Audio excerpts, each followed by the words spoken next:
theft profile under control. NNPC pipeline project will accelerate Nigeria's economic development. Obafemi Awolowo University's sex for Mark victim speaks out. And on the foreign scene, Kim Jong-un halts further nuclear test. These and more in a moment.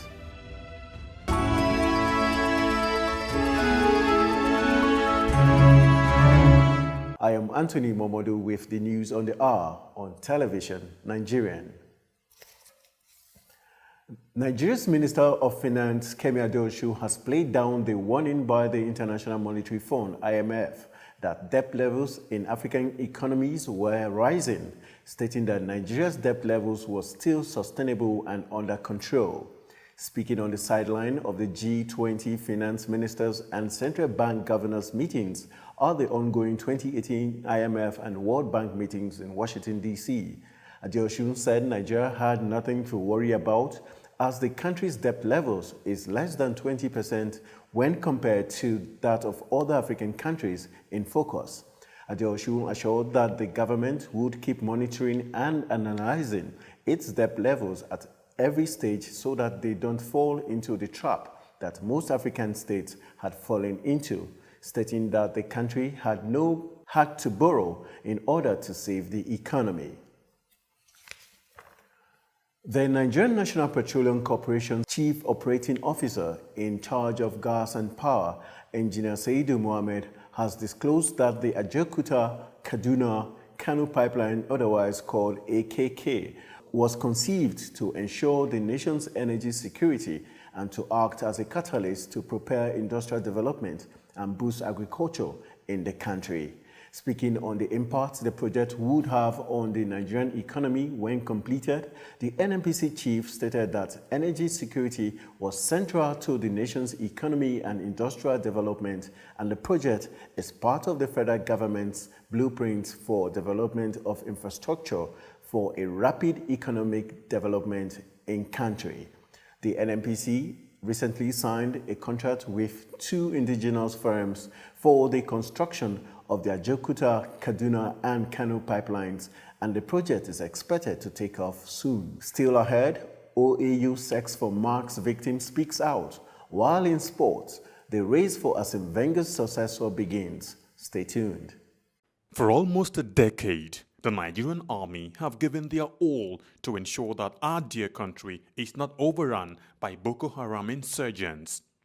Some have in the process paid the ultimate price, while many will forever live with indelible scars occasioned by their determination to protect the country, no matter the hurdle.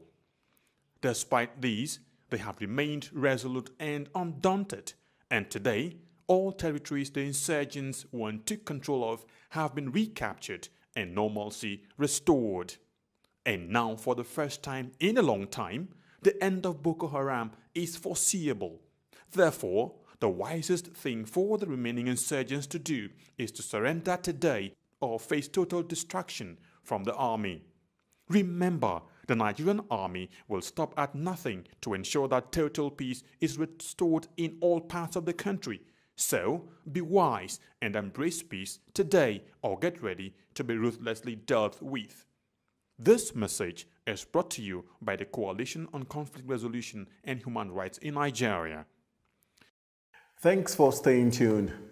The student at the center of the Sex for Mark scandal rocking the Obafemi Awolowo University, Ile-Ife, Ms. Monica Osaige, has denied shunning an invitation by the panel probing her audio tapes of her conversation with disgraced Professor Richard Akindele, who demanded 5 rounds of sex for marks. Speaking through a proxy, Abiola Akinyode Afolabi Osaige stated that she is still awaiting invitation to appear before the institution's investigative panel and challenged the university to bring evidence that she was formally invited by any means to appear before the panel.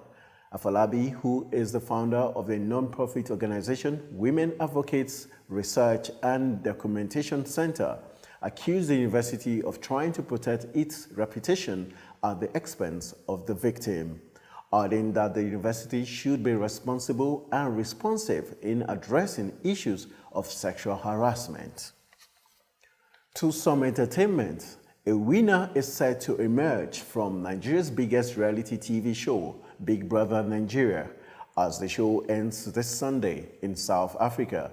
After 12 weeks of intense competition and intrigues, 5 top finalists, including Miracle, Toby, Sisi, Nina, and Alex, out of the 20 contestants that began the show on January the 28th, are in race for the coveted prize of 45 million naira and a brand new SUV car, and a winner will ultimately emerge during Sunday's final broadcast. While this third season of the reality show tagged Double Wahala has been punctuated with breakups, makeups, and dirty fights that led to the disqualification of 2 housemates, the show equally has lived up to its billing as the most watched show across the continent. On the foreign scene, North Korean leader Kim Jong-un said North Korea will suspend nuclear and missile tests effective immediately and abolish a nuclear test site in the northern part of the country in a bid to pursue economic growth and peace on the Korean peninsula. Kim Jong-un said his country no longer needs to conduct nuclear tests or intercontinental ballistic missile tests because it has completed weaponizing nuclear arms. The declaration, long sought by the US, will be seen as a crucial step in the fast diplomatic negotiations in and around the Korean peninsula. It comes less than a week before Kim meets South Korean leader Moon Jae-in for a summit in the demilitarized zone that divides the peninsula, and ahead of the much-anticipated encounter with the US President Donald Trump. In sports, Arsene Wenger's decision to finally step aside as Arsenal's manager after 22 years in charge has sparked fervent speculations over who the Gunners will turn to next to succeed the Frenchman. Top on the contenders list is Patrick Vieira, the inspirational captain of the Arsenal's Invincibles that went entire league season unbeaten in 2003-2004. Vieira won 3 league titles and 3 FA Cups during his playing days at Arsenal, but has taken his first steps in management with another of his former clubs, Manchester City. While popular with the fans, Vieira's lack of top-level managerial experience would pose a huge risk in Arsenal's attempt to re-establish themselves as a Premier League contender. To end the news, a recap of the major stories. Nigeria's debt profile under control. NNPC's pipeline project will accelerate Nigeria's economic development. Obafemi Awolowo's university's sex for marks victim speaks out. And on the foreign scene, Kim Jong-un halts further nuclear test. Remember, sometimes the most productive thing you can do is relax. So have yourself a wonderful weekend. Thanks for watching. I am Anthony Momodu.